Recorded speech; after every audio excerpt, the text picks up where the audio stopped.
Help support the companies that support our community.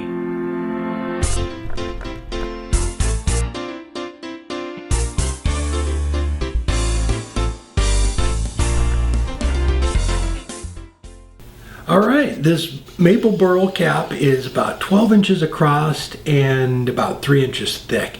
So I drilled a hole down as close to center as I could get it, and we're going to use the worm screw to hold it onto the chuck there while we get a recess turned in the bottom of it.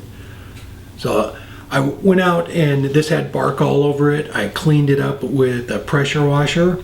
So that is the best way to get the bark off.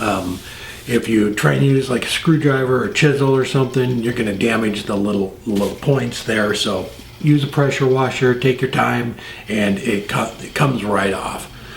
So I'm using the #1 hauler right here to just clean out a little bit. I'm going to try and just use the minimal amount of this as I possibly can so I can get the jaws in there, but I don't want to take off too much of this, and I wanted to, when it's sitting down, I wanted you to just see the natural part going into it. So I'm cleaning it up, and then I'll switch to the parting tool here and make that recess, make nice wall on it, and then bring it down. So, and I'm using the small jaws too, so the recess is only about 2 inches. 2 inches around.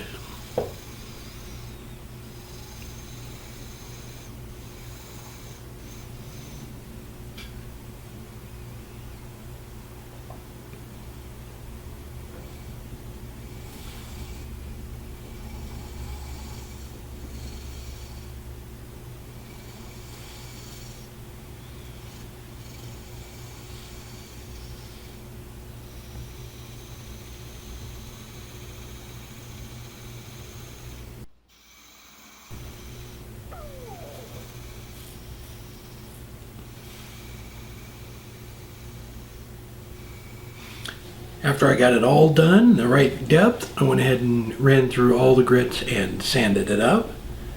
And I ran through all the way up to 600 on that. Now we're going to take it off of the screw chuck and remount it. So it's just, when it's sitting on the table, it's just going to sit on the actual like caps right there. So this can go right into the recess, and then we can start cleaning out the inside. So turning burl caps a little bit different than turning like I'd say like a regular bowl or something, because there are valleys and peaks in this thing all over it. And so what you kind of have to do is you want to get that bark off first, so you know where the deepest valley is on the back side or on the other side of this, so that you don't go through. And having said that, you can go through if you want to and pop a little hole in it. That would look really cool too. I didn't want to on this one. I wanted it solid. So as I'm turning this, there's one valley that's deeper than all the rest on the back side. So I keep turning it off, checking that spot on it to make sure I don't break through on it. So I'm using the bowl gouge here, just taking my time. When you're out on the wings of it there where it's not true, just take your time and go slow. So right about there is where that valley is, and so you'll see me shut the lathe off and check it every once in a while to make sure I'm not getting too close. And then after that point, there's no big valleys in it, so I take a pretty big scoop out of the middle of it here. But it's something to think about if you're turning one of these. Just make sure you don't come through if you don't want to.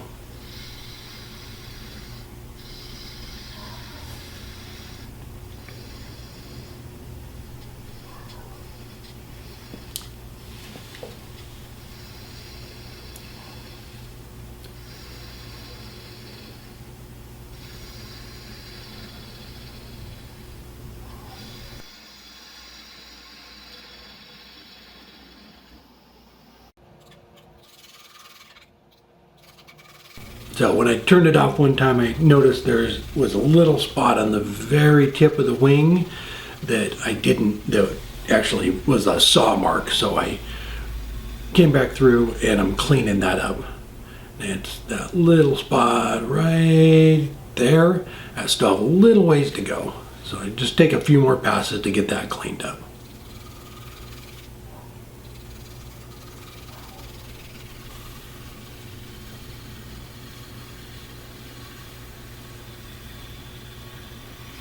And the lathe speed, the whole time I'm turning this, is probably about 800. I didn't turn it up very fast. Just kind of taking my time with it and running at a low speed.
So I did about halfway through sharpen my bowl gouge too, and I still wasn't able to get a really clean cut on it.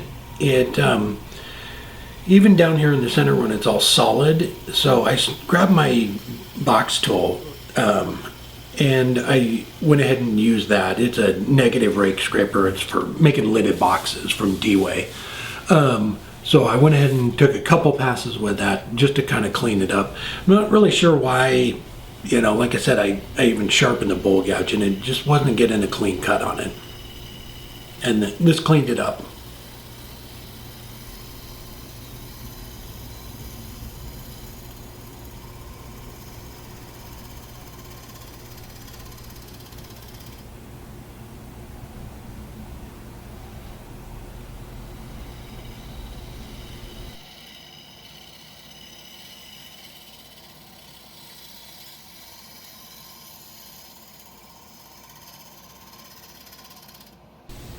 And then I just grabbed the sanding pad on the drill and started running through all the grits. So you'll see here in a second that outer ring here is full of little pinholes. And they're from bugs, I'm assuming. But they go all the way through. You can see, I'll show a picture at the end here of the tops of the Burl cap. You can see where they come out. So there's a lot of little holes in it. It looks pretty cool. Once the oil's on it, it really looked nice. But yeah, the whole outer ring where I got close to the cap is just full of these little holes, and there's a bigger one down in the center of the bowl. And where it came out, it was a bigger bug, I'm assuming. So I'm using the Doctor's Walnut Oil, just kind of getting it soaked down with my hand, and then I'll switch over and start sanding it. So I ran through with the sanding pad up to 240, I believe, and then switched over and just hand sanded all the way up to 600.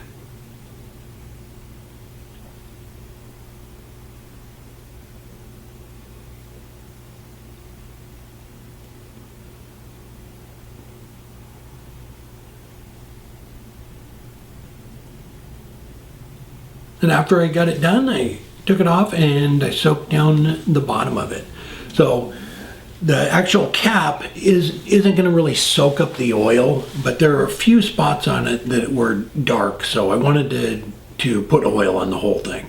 So where the recess is, that's obviously gonna darken up, but then around the cap, it just kind of runs off of it pretty fast because you didn't disturb the wood, but there were a few spots where it helped darken it up a little bit. Then I just left that there, let it dry overnight. There we go. It is just a beautiful piece of maple burl. So much character in it. It is just amazing. So it is about 12 inches in diameter and about 3 inches tall, and it is just got some amazing figures. So when I was talking in the video about not going too deep, so that valley right there, ouch, that valley right there is that thin spot. So I was keeping an eye on that spot right there, so when you turn it around, that's where I didn't want to go too deep, and then I started hollowing it out after that. But it is just a beautiful piece. Pressure washer, if you're going to do stuff like this, the pressure washer, it cleans the bark off and doesn't damage any of the little points on it. So, and I was talking too about the little pinholes. I'll have some pictures, a picture of it right here. So yeah, even on some of the very peaks of the point, there's a little hole in it. It looks like a little volcano, and it's from the bugs, and they were just popped out all over the place, but it gave it a lot of nice character. So a buddy of mine from work, his uncle is moving and isn't going to do woodworking anymore.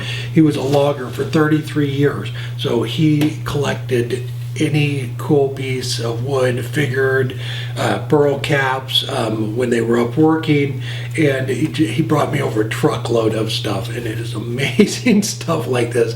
So thank you very much. I appreciate it, and this is yours. I will bring it over. It is absolutely beautiful, and so I'm going to be doing some more projects with some of that wood, but it is just an amazing piece. So yeah, if you wanted to, like I said in the video too, you could have gone straight in and it would have busted a little hole through right there, and that is really the deepest spot on it. There's some other valleys and stuff, but I'm not sure, what it would look like when it was done if you just hollowed it out like a bowl. But I wanted to leave it like that. All right, hope you enjoyed the video. Everybody take care, and we will see you next time.